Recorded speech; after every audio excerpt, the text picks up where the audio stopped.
नमस्कार दोस्तों, welcome back to our own channel dream dose. Continue करते हैं। देखो, हमारा मैथ्स का प्रैक्टिस सेट मतलब एडवांस मैथ्स का मैं आपको क्वेश्चन सॉल्व करवा रहा था दरोगा मुख्य परीक्षा के लिए। आज जो हम लोग सॉल्व करेंगे वो होगा आपका एडुटेरिया, जो आप लोग ने ऑनलाइन टेस्ट सीरीज खरीदा है उसके क्वेश्चंस में सॉल्व करवा रहा हूँ, और ये आप लोगों के द्वारा ही सेंड किया गया है, जो आपसे नहीं बना है। ठीक है, तो 10 क्वेश्चंस होंगे, आपको 10 मिनट हार्डली एक एक क्वेश्चन पे, मान लो आप 1 मिनट भी इन्वेस्ट करते हो तो 10 मिनट में ये 10 क्वेश्चंस आपको सॉल्व करना है। मुझे कमेंट करना है कि आपने नीचे कितना स्कोर किया। ठीक है, और एक बात जो आप लोग से बार बार पूछा जा रहा है, देखो ये जो 300 जो हमारा जो एक कोर्स चल रहा है, ठीक है, मैंने आपको पहले भी बता रखा है, आज भी आपका इसमें ही डाउट आ रहा है। जो देखो ये जो 300 रखा गया है ये एक बार पेमेंट है, that means one time payment, आपको फिर से नहीं करना है। ठीक है, बहुत लोग ये बात पूछे। देखो 300 इसलिए रखा गया था क्योंकि देखो बहुत लोगों के लिए 300 कम है। ठीक है, 300 ज़्यादा नहीं है, अगर बहुत लोगों को, मेनली मैक्सिमम लोगों के लिए, पर बहुत लोग ऐसे में जिनके लिए 300 मायने रखता है। ठीक है, तो 300 में बस आपको वन टाइम पेमेंट करना है। ठीक है, बस एक बार ही पेमेंट करना है, जिसमें मैं मैथ्स, रीजनिंग, मैथ्स का अर्थमेटिक प्लस आपका एडवांस रीजनिंग में भी मैं इस तरीके से पढ़ाऊंगा इंपॉर्टेंट टॉपिक, जो आपको पेन उठाने की भी जरूरत नहीं पड़ेगी। ठीक है, तो इंपॉर्टेंट ये है कि विदाउट एनी सिंगल डाउट, अगर अभी तक आप इस ग्रुप से नहीं जुड़े, देखो मैं क्वेश्चंस तो करा ही रहा हूं, जो आप भी भेज रहे हो वो भी करा रहा हूं, पर वही होती कि चीजें आपको कंसेप्ट समझनी पड़ेगी। और 300 इसलिए रखा गया था, मोटो सिर्फ यही था कि जो भी इस बार जिनका मैथ्स एंड रीजनिंग से अभी तक नहीं हुआ है, ठीक है, और इस बार जो 100% सिलेक्शन चाह रहे हैं कि उनका हो, वो इन बैच को जरूर ज्वाइन करेंगे। ठीक है, आप जितने लोग भी मुझे इस चैनल पे देखते हो, 300 ओनली इसलिए रखा गया था कि सब लोग ज्वाइन करें और सब तक ये जो बोलता है ना राइट टू एजुकेशन, सब तक पहुंच पाए। ठीक है, तो विदाउट एनी सिंगल डाउट, अगर दरोगा मेंस दे रहे हो ये बैच आपके लिए है। अभी बैच 2 चल रहा है हमारा, ठीक है, बैच 2.0, बैच 1 में हमारा एडवांस चल रहा था, बैच 2 अभी जितना पॉसिबल हो जल्दी आप ज्वाइन करें। ठीक है, तो ये नंबर है आपका, नीचे में ये भी लिंक भी दे दूंगा कमेंट में, ताकि आप लिंक पे जाओगे तो डायरेक्टली मेरे व्हाट्सएप में पहुंच जाओगे और वहां लिख के भेजना है कि सर मुझे ज्वाइन करना है, मुझे एग्जाम क्रैक करना है। ठीक है, तो ये आपके लिए है 100% सिलेक्शन इंश्योर करने के लिए maths and reasoning video course हम लोग इसमें कर रहे हैं। ठीक है, एकदम बेसिक से।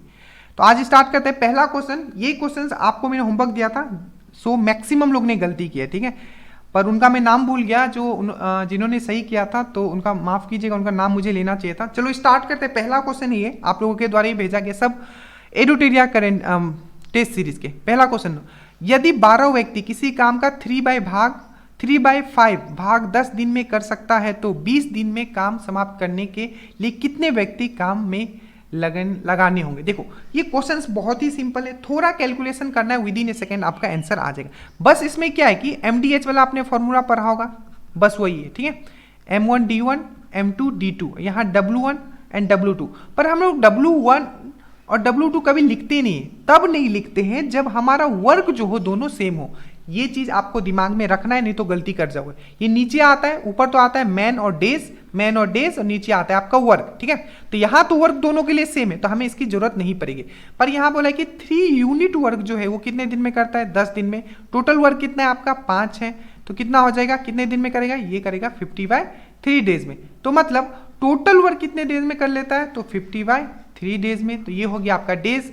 मैन कितना है, 12 लोग हैं। सेकेंड केस क्या बोलता है, अब मुझे इसी काम को 20 दिन में कराना है, मुझे कितने लोग चाहिए। ठीक है, मैं यहां से 0 काटूंगा, यहां से 0 काटूंगा। ठीक है, यहां से मैं इसको काट दूंगा, यहां ये 4 हो जाएगा, फिर से यहां से काटूंगा, ये 2 हो जाएगा, तो x आ जाएगा आपका 10 डेज। ठीक है, तो इस तरीके से करना है, बेसिक क्वेश्चंस ही आएंगे, गलत नहीं करना है, और कम समय में करना है, नहीं तो फ्रस्ट्रेट हो जाओगे। ठीक है, ये क्वेश्चन देखो, x इक्वल टू क्या बोल रहा है कि x इक्वल टू 7 cos 5, ठीक है, और y equal to 9 sin 5, value of इसका क्या होगा। ठीक है, ये सब टाइप के मैंने बहुत सारे आपको ट्रिग्नोमेट्री पढ़ाए, जो ग्रुप में होंगे। ठीक है, तो उनको मैंने बहुत सारी चीजें ऑलरेडी करवा रखा है। ठीक है, तो जैसे ही वो देखेंगे इनको समझ में आएगा कि सप्लाई एंड डिमांड का एक कंसेप्ट होता है। सप्लाई क्या है मेरे पास, ये है, डिमांड क्या करें, मुझे x² y² के फॉर्म में चाहिए, तो मैं क्या कर दूंगा, x² कर दूंगा इसको, तो ये क्या आ जाएगा 49 cos स्क्वायर 5। ठीक है, और उसको कर दूंगा फिर से y², तो y² करूंगा तो क्या हो जाएगा 9 9 81 sin स्क्वायर 5। राइट, अब इसका वैल्यू मैं क्या करूंगा, डायरेक्टली यहां डाल दूंगा जो यहां पूछा है, तो x² की जगह क्या लिखूंगा 49 cos square 5 divided by 49 plus Y square का जगह क्या लिखूंगा 81 साइन स्क्वायर 5 डिवाइडेड बाई 81, तो ये 81 कट जाएगा, 41 कट जाएगा, cos square plus sine square का वैल्यू आपका आ जाएगा 1। बहुत ही सिंपल क्वेश्चन। अब कैसे पता चलेगा कि ये क्या करना है, तो मैंने क्या बोला, आपका सप्लाई क्या है, डिमांड क्या है। सप्लाई क्या है, मेरे पास क्या चीज है, ये है। डिमांड क्या, पूछ क्या रहे हो, स्क्वायर्स में पूछ रहे हैं, तो बस जो बोला है वो करना है और वैल्यू पुट कर देना है, ठीक है। ये देखो, यदि किसी गोले का मतलब आप लोगों को मेंसुरेशन मैंने पढ़ाया, आपको मेंसुरेशन में बताया था कि गोले का जो मेन इंपॉर्टेंट चीज होता है वो फॉर्मूला होता है। इसमें आपको परसेंटेज भी चेक कर लिया और आपका मेंसुरेशन भी चेक कर लिया। तो गोले का जो होता है 4/3 पाई आर क्यूब होता है, ठीक है, 4/3 पाई आर क्यूब होता है। मुझे पूछा है कि अगर उसका त्रिज्या मतलब रेडियस में, ठीक है, रेडियस अगर यहाँ R3 लिखा है, मतलब इसका समझ रहे हो, इतना तो कांस्टेंट ही है, क्योंकि ये सब तो कांस्टेंट चीज है, जो चेंज हो रहा है वो चेंज हो रहा है R इंटू R, और ये क्या हो रहा है, मल्टीप्लाइंग में, मतलब क्या है, सक्सेसिव में है, ठीक है। यदि किसी गोले की त्रिज्या में 20% की वृद्धि की जाए तो गोले के आयतन मतलब वॉल्यूम, ठीक है, में कितना प्रतिशत की वृद्धि होगी। देखो तो ये आपका कितना है 20%। अब इसको करना कैसे है, कम समय में, विद इन ए सेकेंड। देखो 20% मतलब क्या होता है 5, मतलब पहले 5 था तो एक क्या हो गया, इंक्रीज हो गया, क्योंकि ये बोला क्या, वृद्धि मतलब 20% इंक्रीज। पहले 5 था 6 हो गया, पहले 5 था 6 हो गया। 3 बार क्यों ले रहा हूं, क्योंकि क्यूब है, तो 5 था 6 हो गया, 5 था 6 हो गया।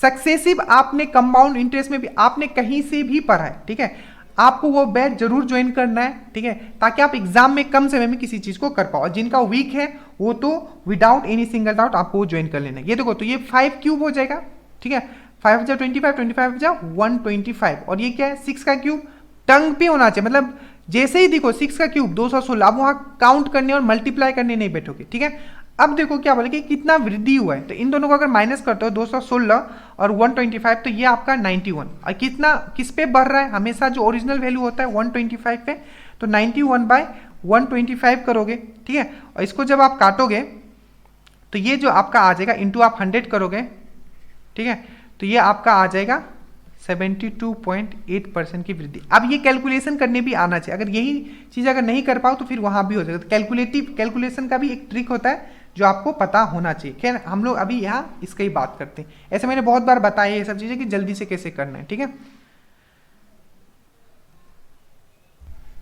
तो होपफुली समझ में आ गया होगा कि जो इसका जो आंसर आपका आएगा वो होगा आपका 72.8% इंक्रीमेंट होगा, किसमें, वॉल्यूम में, डेट मीन्स आयतन में इसका इंक्रीमेंट होगा, ठीक है। नेक्स्ट क्वेश्चन चलते हैं, बहुत ही इजी क्वेश्चन है, टाइम एंड डिस्टेंस का। एग्जैक्टली इसी टाइप के क्वेश्चन आपको एग्जाम में भी देखने को मिलेगा, पढ़ाया हुआ है आपको, विद इन ए सेकेंड आपको कर लेना। देखो एक चोर 12 बजे, ठीक है, कार चुरा कर 60 किलोमीटर प्रति आवर की चाल से भागता है।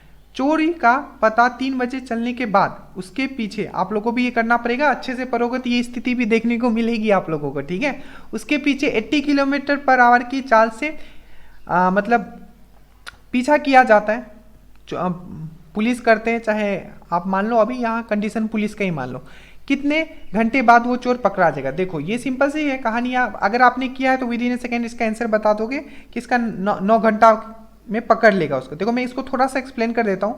12 बजे, ठीक है, 12 बजे कितना स्पीड से वो भागा चोरी करके, 12 बजे जो भागा वो 60 किलोमीटर प्रति आवर के स्पीड से वो भागा। कितना बजे लोगों को पता चला, 3 बजे पता चला, ठीक है। डिफरेंस कितना है टाइम में डिफरेंस है 3 घंटा, तो 3 घंटा तो ये ऑलरेडी ट्रेवल कर चुका होगा। 1 घंटा में 60 किलोमीटर करता है, 3 घंटा में कितना करेगा, 16 × 3 दैट इज 180 किलोमीटर ट्रेवल करेगा। मतलब जब ये स्टार्ट कर रहा होगा तब ये ऑलरेडी 180 किलोमीटर आवर मतलब दूर ये पहुंच चुका होगा। तो इसको अगर आपको पकड़ना है तो डेफिनेटली इससे ज्यादा स्पीड होना पड़ेगा। इसका स्पीड कितना है, 80 है, तो ये आगे भाग रहा है, ठीक है, इन दोनों के बीच में आप कितना डिस्टेंस है, 180 का डिस्टेंस है, और ये जो भाग रहा है ये इस तरीके से आपको बना के करना है। तभी जब बहुत डिफिकल्ट क्वेश्चंस भी, मतलब थोड़ा लेवरेंदिन क्वेश्चन, कॉम्प्लेक्स क्वेश्चंस भी आ जाएगा, तो आप विद इन ए सेकेंड कर लोगे। तो ये 60 किलोमीटर पर आवर के हिसाब से भाग रहा है, ठीक है, और ये जो यहाँ पुलिस है मान लो जो कि आपका 80 किलोमीटर पर आवर के हिसाब से भाग रहा है। इन दोनों के बीच में डिस्टेंस कितना है, इतना, दोनों सेम डायरेक्शन में भाग रहे हैं। रिलेटिव स्पीड का कंसेप्ट लगेगा। 80 × 60 कितना हो जाएगा, 20। यहाँ टाइम हो जाएगा, टाइम इक्वल टू क्या होता है, डिस्टेंस बाय स्पीड। यहाँ से काटोगे आपका 9 आवर इसका आंसर आ जाएगा, ठीक है। आशा करता हूं अभी तक आपने एक भी क्वेश्चन गलती नहीं किया। अब देखो, प्रथम 9 अभाज्य संख्याओं का औसत। अभाज्य संख्या मतलब होता है आपका प्राइम नंबर, ठीक है, जिसको इंग्लिश में बोलते हैं प्राइम नंबर। अब देखो इसको आप बहुत तरीके से कर सकते हैं। एक तो आप क्या करोगे, पहले लिखोगे 2 3 5 7 11। आपको ये भी यहां आपको वो ये चेक कर रहा है कि आपको पता होना चाहिए कि 1 जो होता है वो ना ही प्राइम होता है ना ही वो कंपोजिट होता है, तो इसको कंसीडर नहीं करना है। जो स्टार्ट होता है 2 3 5 7 11 13 17 19 और 23, जल्दी से ये लिखोगे। अब क्या कर सकते हो, आप तो इसको ऐड कर सकते हो, एक डिवाइडेड बाय 9 कर सकता हो, पर मैंने एक कंसेप्ट आपको सिखाया था जो होता है सरप्लस का कंसेप्ट। मैं क्या मान लूंगा कि मेरा जो एवरेज है वो कितना है, आपका 9 है। तो देखो एवरेज से कितना कम है, ये है आपका -8, ये कितना कम है -7, ये कितना कम है -5 -3, ठीक है। ये कितना ज़्यादा है, तो +1 ज़्यादा है, फिर से ये कितना ज़्यादा है +3 ज़्यादा है, ये +7 ज़्यादा है, ये +9 ज़्यादा है, और ये कितना ज़्यादा है +13 ज़्यादा है। अब देखो जो सरप्लस कितना बचता है माइनस प्लस करने के बाद, देखो तो यहाँ से 7 गया, यहाँ से ये 7 गया, ठीक है। और ये 8 5 13, 13 माइनस में आ रहा है, +13 यहाँ माइनस प्लस पॉजिटिव में ये 13 आ गया, ये माइनस में आ गया, तो ये भी चला गया, ठीक है। उसके बाद अगर आप देखोगे तो आपका जो ये बचेगा, ठीक है, ये -3, ये +3 और ये +1 और ये 9, तो ये आपका आ गया 10 आपका पॉजिटिव में बच रहा है। अब ये क्या होगा, डिस्ट्रीब्यूट होगा कितने लोगों में, क्योंकि 10 मेरा और निकल के आ रहा है। तो एवरेज क्या बोलता है, किसी भी चीज को हम इक्वली डिस्ट्रीब्यूट कर देते हैं जो एक्स्ट्रा हमें हमारे पास है। तो 10 तो हम लोग ने एवरेज माना था और 10 मेरे पास रुपया और आ गया एक्स्ट्रा। अब मुझे सब में इक्वल क्वांटिटी में बांटना है, तो मैं क्या करूंगा, 9 से इसको डिवाइड कर दूंगा, तो इसका कितना आ जाएगा, ये भी आपको डिवाइड करने आना चाहिए। इसको हम 9 को 10 को क्या लिख सकते हैं, 9 + 1 कर सकते हैं, तो 9/9 1 आएगा, और 1/9 क्या होता है 1 1 होता है, ठीक है। तो 10 था पहले और 1 1 सब में डिस्ट्रीब्यूट होगा, तो एवरेज भी कितना बढ़ जाएगा 1.1 से बढ़ जाएगा, मतलब इसका जो आंसर आ जाएगा ये आ जाएगा 11.1 आ जाएगा, ठीक है। अगर इस तरीके से नहीं करोगे तो कैलकुलेशन आपका मिस्टेक होगा एग्जाम में, ये आपको भी पता है। तो तरीका ऐसा होना चाहिए कि आप एग्जाम में विदाउट एनी प्रेशर आप आंसर करेक्ट करके आओ। अब ये देखो क्वेश्चन, सिंपल सा क्वेश्चन है कि 1070 का वैल्यू क्या है। बस इसमें आपको मैं जब ट्रिग्नोमेट्री पढ़ा रहा था इसका मैंने एक फॉर्मूला बताया था कि 10a + b, ठीक है, 10a, अगर 10a + b दिया है तो क्या होता है 10a + 10b 1 - 10a × 10b। बस यही फॉर्मूला में आपको डाल देना है, ये 10a + 10b। अगर आपको दिया है कि 10a + b का फॉर्मूला अगर पूछे तो क्या होता है 10a + 10b 1 - 10a × 10b। एक बार तो डायरेक्टली फॉर्मूला भी पूछ लिया गया था। अब इसको हम क्या करेंगे, यहाँ दिया हुआ है 1070, तो 1070 को हम लोग क्या लिख सकते हैं, 1070 को हम लोग लिख सकते हैं 50। अब 50 + 20 में ही क्यों लिखूंगा, क्योंकि मुझे इस ऑप्शन में ही दिख रहा है कि 50 + 20 में। अब इसको सॉल्व करूंगा, ऊपर लिखूंगा 1050, ठीक है, 1020, नीचे लिखूंगा 1 - 1050 और 1020। यहाँ आ गया आपका कितना है, ये है आपका 1070, ठीक है। तो इसको मैं इधर लिख दूंगा 1070, इसके जगह लिख सकता हूँ इस तरीके से 1070 लिख सकता हूँ, क्योंकि इस 50 + 20 तो वही हुआ ना। तो इसको अगर मैं इसको मैं इधर मल्टीप्लाई करता हूँ तो ये आपका आ जाएगा 1070, ठीक है, माइनस ये 10। देखो अब ये चीज मैंने आपको समझाया है, ठीक है। यहाँ 1020 लिखता हूँ पहले में, ठीक है, 1020 लिखता हूँ, फिर से यहाँ 10 आपका 70 लिखता हूँ, ठीक है, और यहाँ 1050 लिखता हूँ। तो अगर आप ये देखोगे तो ये हो जाएगा 1020 और ये हो जाएगा 1070। एक चीज मैंने आपको ऑलरेडी पढ़ाया कि जब भी दो 10 में दिया हो, एक 70 और एक 20 है, दोनों मल्टीप्लाई में हो और दोनों का सम अगर क्या हो आपका 90 हो, तो इसका वैल्यू क्या हो जाता है 1। इसको अगर प्रूफ भी करना चाहो तो आप वो भी कर सकते हो, जैसे कि देखो 1020 दिया हुआ है, ठीक है, यहाँ 10 आपका 70 दिया है, कैसे, तो देखो 1020 को आप क्या लिख सकते हो 1090 - 70 लिखोगे तो 1020 आएगा, यहाँ मैं 1070 लिखता हूँ, ठीक है। और 1090 - 70 क्या होगा, साइन चेंज हो जाएगा, आपने पढ़ा है ये, तो हो जाएगा cot 70 और ये हो जाएगा आपका 1070। ये क्या इन्वर्स है, वैल्यू 1 हो जाएगा, ये मैंने आपको पढ़ा रखा है, ठीक है। तो ये जो हो जाएगा आपका 1 हो जाएगा। इतना चीज समझ में आया। तो यहाँ से फाइनल क्या बचेगा, यहाँ बचेगा आपका 1070, ठीक है। इजी है, आप बस थोड़ा सा मतलब जल्दी कैलकुलेशन क्या मतलब थोड़ा सा लॉन्ग प्रोसेस है, बस और कुछ नहीं। तो 1070 और यहाँ आ जाएगा आपका 1050 और ये ऊपर में क्या बचा, मैं इसको इधर मल्टीप्लाई कर दिया तो ऊपर बचेगा 1050 + 1020। ये वाला पार्ट मैंने लिखा, ठीक है, ये वाला जो पार्ट है। तो ये क्या आ जाएगा 1050 उधर चला जाएगा और ये 1020 क्या हो जाएगा आपका इधर आ जाएगा, ठीक है, ये इधर आ जाएगा। तो ये 70 में से 20 चला जाएगा, तो ये हो जाएगा आपका 1050 प्लस क्या हो जाएगा, ये 20 है यहाँ, ठीक है, ये वाला आप 20 कर लो, देख लेते हैं क्या हुआ। 1070 है ना, तो 1070 यहाँ आ गया आपका 10, ये तो हो जाएगा 1050, तो 1070 माइनस 1050 आ रहा है, ठीक है। तो 1050 फिर उधर चला जाएगा, तो ये हो जाएगा आपका 1050 प्लस आपका ये 1070 आप इधर ही रहने दो, बस इसको आप इधर कर लो, बस हो गया और कुछ नहीं करना है। तो इधर जो हो जाएगा ये हो जाएगा 2 1050 प्लस 1020, ठीक है। बेसिक बस आपको फॉर्मूला में लगाना था और थोड़ा कैलकुलेशन करना था, ठीक है। तो ये आपका आ जाएगा 2 1050, आप देखो 2 1050 का है, 2 1050 यहाँ है, ठीक है, और उसके बाद आ रहा है 1020, तो ये हो जाएगा आपका आंसर हो जाएगा इसका डी, ठीक है। क्या हो जाएगा 2 1030 2 10, ठीक है। तो ये सिंपल है, इधर आ जाएगा आपका 2 1050 और 2 10 फिर सिर्फ 1020 आएगा, ठीक है। तो आप वो भी एक बार चेक कर लो, ये हो जाएगा आपका आंसर हो जाएगा बी, 2 1050 और 1020, ठीक है। तो आंसर हो जाएगा इसका बी। अब देखो पानी पूरा का पूरा मिक्स एंड एलिगेशन मैंने बहुत ही ट्रिक से पढ़वाया, बेसिक से भी पढ़ाया, तीन तरीके से मैंने आपको सॉल्व करवा रखा है ग्रुप में, ठीक है। तो ये क्वेश्चंस आपको और गलत नहीं करके आना है, ठीक है। एग्जाम में देखो इस टाइप के, पानी और दूध के एक मिश्रण में 80% दूध है, ठीक है, 80% दूध है, आपको पता चल गया। तो मतलब पानी कितना होगा, 20% होगा। 50 लीटर मिश्रण में कितना लीटर पानी मिलाया जाए ताकि पानी की मात्रा 50% हो जाए। देखो मेरे पास 50 लीटर है, ठीक है, क्या 50 लीटर मिश्रण है, ये चीज आपको समझ में आया, जिसमें मेरा के बोला है कि 80% तो आपका दूध है इसमें और 20% क्या है मेरा आपका पानी होगा। सिंपल सी बात है कि 80% दूध है, तो अगर मैं 20% इसका पानी निकालता हूं तो कितना होगा, 10 लीटर पानी होगा, तो बाकी क्या होगा 80 लीटर, 40 लीटर आपका दूध होगा। ये मेरा प्रेजेंट कंडीशन है, ठीक है। इसमें बोला है कि वो कितना पानी मिलाए ताकि जो फाइनल जो आपका है उसमें 50% पानी हो। 50% पानी मैंने आपको अच्छे से समझाया, 50% मतलब होता है आपका 1/2, मतलब ये टोटल को डिनोट करता है, ठीक है, और ये आपका पानी को, क्योंकि 50% पानी है तो टोटल अगर आपका 2 है तो उसमें 1 क्या होना चाहिए, पानी होना चाहिए, ठीक है। तो अब बस कंडीशन आप लगा दो, क्या बोला है देखो, पहले मैं ऊपर लिखता हूँ दूध, तो दूध मैंने ऊपर लिख दिया, ठीक है। नीचे में लिखता हूँ पानी, पानी मेरा कितना अभी 10 है, इसमें मैं x मल्टीप्लाई करता हूँ, और मुझे चाहिए क्या, जो फाइनल जो मेरा रेशियो होना चाहिए उसमें पानी भी क्या होना चाहिए, मतलब दूध भी आपका, ये दूध को डिनोट कर रहा है ऊपर वाला, तो दूध भी मेरा 1 होना चाहिए, पानी भी 1 होना चाहिए। आप बोलेगा वो कैसे, देखो 50% अगर आपका पानी है तो 50% क्या होगा, दूध होगा, और उसको उस तरीके से भी समझ सकते हो और इस तरीके से भी कि 50% मतलब 1/2, ये टोटल जो डिनोट करता है, मतलब नीचे वाला डिनोट करता है टोटल मिक्सचर को, और ऊपर वाला जो जिसके बारे में बोला है, मतलब यहाँ क्या बोला है पानी के बारे में, तो ये पानी 1 है और टोटल मिक्सचर 2 है, तो 1 पानी है तो 1 क्या होगा आपका मिल्क होगा, ठीक है। तो अब x का वैल्यू निकाल लो, क्या हो जाएगा, x का वैल्यू जो हो जाएगा आपका 30 हो जाएगा। मतलब देख के आप आंसर ये मार सकते हो। तो इसके बहुत तरीके मैंने और भी बता रखे, पर हम लोग अभी यहाँ टेस्ट लगा रहे हैं। ये क्वेश्चंस भी आपके द्वारा भेजा गया, ये भी आपका एक प्रैक्टिस सेट का ही आप हो सकता है प्लेटफॉर्म का हो या किसी का भी हो, ठीक है। अब इस क्वेश्चंस को मैंने आपको बहुत पहले भी एक बार बता चुका हूँ, ठीक है, कि सिमिलैरिटी का यूज इसमें कैसे करना है और विद इन ए सेकेंड आपको आंसर कैसे लाना है, ठीक है।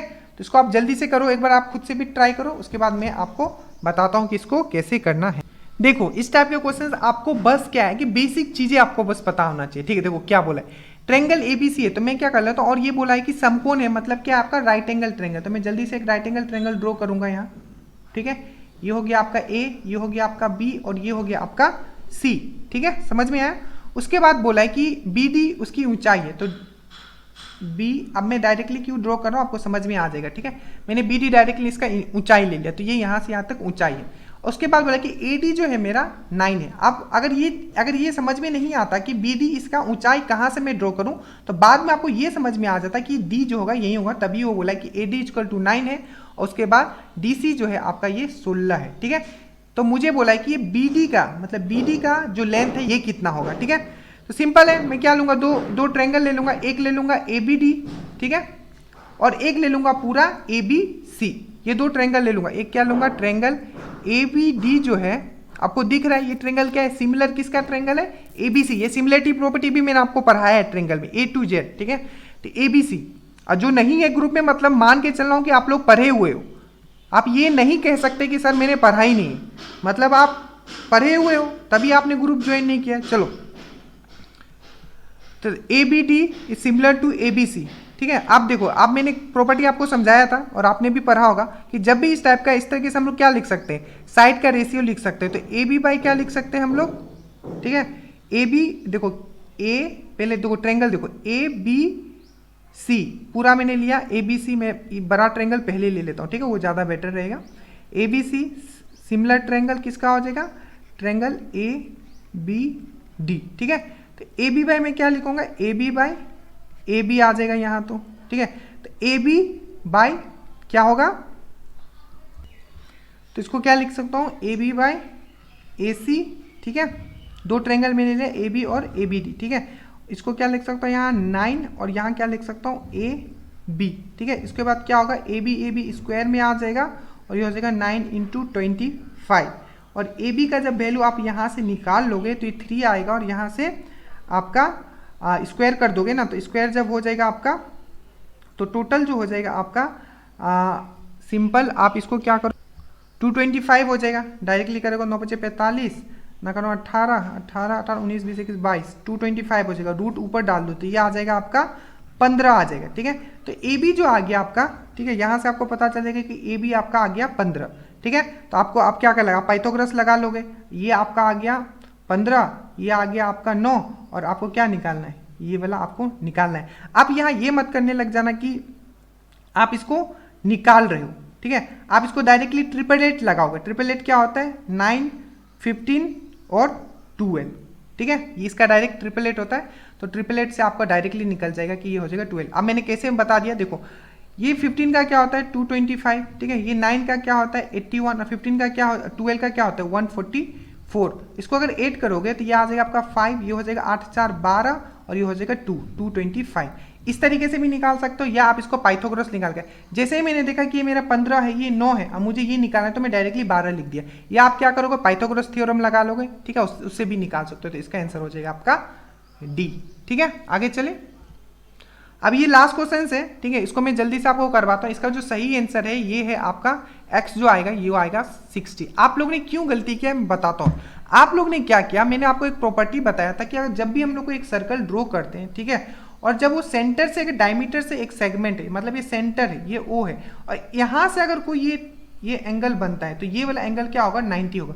पर यहाँ ये नहीं मेंशन है कि ये सेंटर है, मैंने आपको बताया था। और सेंटर जब भी मेंशन किया जाता है वो O से किया जाता है, तो इसका आंसर 50 नहीं होगा। पहले तो ये, अब देखो इसको करना कैसे, ये देखो मैंने आपको बताया कि जब भी एक सेगमेंट पे ड्रॉ करता है, ठीक है, तो ये जो होता है, ठीक है, ये वाला जो भी एक सेगमेंट पे जो ट्रेंगल होगा, मैंने आपको प्रॉपर्टी भी समझाया था, ठीक है, वो हमेशा जो आपका एंगल बनाते हैं वो इक्वल होते हैं। तो मान लो अगर मैं पहला एक ट्रेंगल लेता हूँ ये, चलो मैं इसको कलर चेंज कर लेता हूँ, थोड़ा सा समय दे दीजिएगा, ठीक है। देखो पहला मैं ट्रेंगल कौन सा ले लूंगा, तो ट्रेंगल ले लूंगा ए बी सी ले लूंगा, ठीक है। तो पहला जो मैंने लिया ये ले लिया, ठीक है, ये वाला ट्रेंगल। और दूसरा जो मैं लूंगा ये बी डी और सी वाला ले लूंगा, ठीक है। तो ये अगर 40 है तो ये भी क्या हो जाएगा आपका 40 हो जाएगा, ठीक है, ये वाला है, ये वाला भी 40 हो जाएगा। और मैं बी डी सी में टोटल 180 होना चाहिए।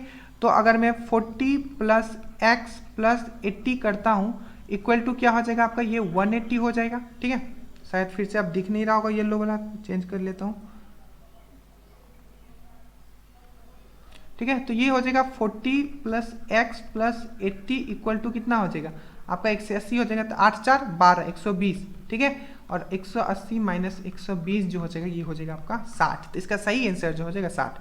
देखो गाइस इस तरीके का हर एक क्वेश्चन आपको करके जाना है, जो मैथ्स एंड रीजनिंग जो होगा यही आपका सिलेक्शन दिलाएगा। अब एक लास्ट क्वेश्चन है जो ये भी आपका मतलब टेस्ट सीरीज का ही क्वेश्चन है, आपको बताना है। मैंने क्वेश्चंस मुझे अभी लिख नहीं पाया बट ये क्वेश्चन आया हुआ है कि देखो आपको जो वाटर इमेज दिया हुआ है, ठीक है, वो दिया हुआ है आपका 3:45, ठीक है, 3:45 ये वाटर इमेज है, ठीक है। मतलब अगर वाटर में देखते हो तो घड़ी में बज रहा है 3:45, तो ओरिजिनल में टाइम कितना हुआ है ये आपको बताना है, ठीक है। ये क्वेश्चन था, मतलब होपफुली आप चीजें आप समझ गए हो कि मैं बोलना क्या चाह रहा हूँ एग्जैक्टली, ठीक है। मैं बोलना ये चाह रहा हूँ कि आपका जो वाटर में जो घड़ी का प्रतिबिंब बन रहा है, इमेज बन रहा है, उसमें 3:45 है। तो ओरिजिनल में टाइम कितना हो रहा है आपको ये बताना है। ये थोड़ा ट्रिकी इसलिए हो जाता है, देखो आप इसको निकालना कैसे, मैं क्वेश्चंस बताऊँ, आप पहले निकाल लो इसको खुद से, ठीक है, उसके बाद मैं आपको बताता हूँ कि इसको सॉल्व कैसे करना है। देखो जब भी आपको वाटर इमेज पे पूछे, एक तो पूछेगा कि आपका आईने में मतलब मिरर में इतना बज रहा है, तो ओरिजिनल में कितना बज रहा होगा। ये आपको पूछा है कि वाटर में, वाटर और मिरर में बस इतना डिफरेंस होता है कि वाटर में क्या होता है कि चीजें जो, देखो आपका आईना में क्या होता है, लेफ्ट राइट हो जाता है, राइट लेफ्ट हो जाता है, ठीक है, और इसमें क्या होता है, टॉप जो होता है बॉटम हो जाता है। पर उतना याद नहीं रखें, डायरेक्टली हम ट्रिक याद रखेंगे कि अगर वाटर में 3:45 बज रहा है तो इसको हम लोग अगर ओरिजिनल टाइम निकालना है तो हमेशा याद रखना, इसको क्या करते हैं 18:30 से उसको माइनस करते हैं। अब यहाँ है 3 और यहाँ है 45, बट यहाँ ये बस सिंपल वो आपको चेक करना चाह रहा था कि यहाँ 18:30 है, ठीक है, और मुझे 3:45 का निकालना है। तो लोग सोचेंगे, तो मैं क्या करूँगा, 1 आवर पूरा यहाँ ट्रांसफर कर दूंगा, तो यहाँ हो जाएगा 90, ठीक है, 90 हो जाएगा, और 90 और ये 30 टोटल मिनट कितना हो जाएगा 120 मिनट, ठीक है। तो 120 मिनट से मैं 45 घटा लूंगा, तो उससे अच्छा मैं 90 से पहले 45 घटा लेता हूँ, तो बच जाएगा 45, ठीक है, 45 बच जाएगा। समझ में आ रहा है ना मैं किस तरीके से कर रहा हूँ। 1 आवर ट्रांसफर होंगे तो यहाँ 60 होगा, सॉरी, ठीक है, तो 60 होगा, तो ये आपका 45 अगर इसमें माइनस करते हो तो हो जाएगा 15 और फिर से 30, तो यहाँ आपका क्या आ जाएगा 45 आ जाएगा, और यहाँ आपका कितना बचा 17 बचा, तो 17 में से 3 गया तो यहाँ 14 बचा, तो 14:45। ये 24 आवर का मैं कंसेप्ट बता रहा हूँ, 12 घंटे का कंसेप्ट याद मत रखिएगा, ठीक है। इसमें मैं वाटर इमेज और मिरर इमेज आपको बताऊंगा कि एग्जैक्टली कभी आपका गलती नहीं होगा। अभी ये क्वेश्चन का जो आंसर होगा, देखिए बच गया 14, तो 12, 13, 14 मतलब 2:45, ठीक है, तो इसका आंसर ये होगा। तो ये था आपका वाटर इमेज पे अगर घड़ी वाला क्वेश्चन पूछे। प्लीज बताइएगा आज आपने कितना स्कोर किया। बाकी ये ग्रुप, ठीक है, नीचे लिंक भी आपको दिया होगा, ये नंबर लिख लो 7004534369, सिर्फ मैसेज करना है A to Z। मैंने आपको पहले भी बता चुका कि ग्रुप में क्या चल रहा है, तो वो वीडियो भी आप देख लीजिएगा कि हम लोग हर डेली बेसिस पे मैथ्स एंड रीजनिंग का मैं वीडियो आपके लिए रिकॉर्ड करता हूँ, आपको प्रोवाइड करता हूँ। कुछ भी डाउट हो उससे आप फिर से मुझे पूछ भी सकते हो, ठीक है। तो ज्वाइन कर लेना, ये आपका नंबर है, नीचे में आपका लिंक भी दे दूंगा। So thank you so much guys and great big thank you to all of you जो भी देखते हैं मेरे वीडियोस को। इस बार 100% है, हमें सिलेक्शन लेना है विदाउट एनी सिंगल डाउट। आज सुबह मैंने आपको मॉडर्न हिस्ट्री स्टार्ट कर दिया, मेरी तरफ से मैं कोई भी कसर नहीं छोड़ रहा हूँ। 4-4, 5-5 घंटे रेगुलरली बोल ही रहा हूँ एक दिन में, तो आपका ये फर्ज बनता है कि आप उसी तरीके से चीज़ों को पढ़ें, ठीक है। पढ़ना आपको ही पड़ेगा, सिलेक्शन सिर्फ आपको एक ही आदमी दिला सकता है, वो है आप खुद, ठीक है। हम सिर्फ एक जरिया हैं। सो thank you so much, study hard, खुश रहिए, जय हिंद।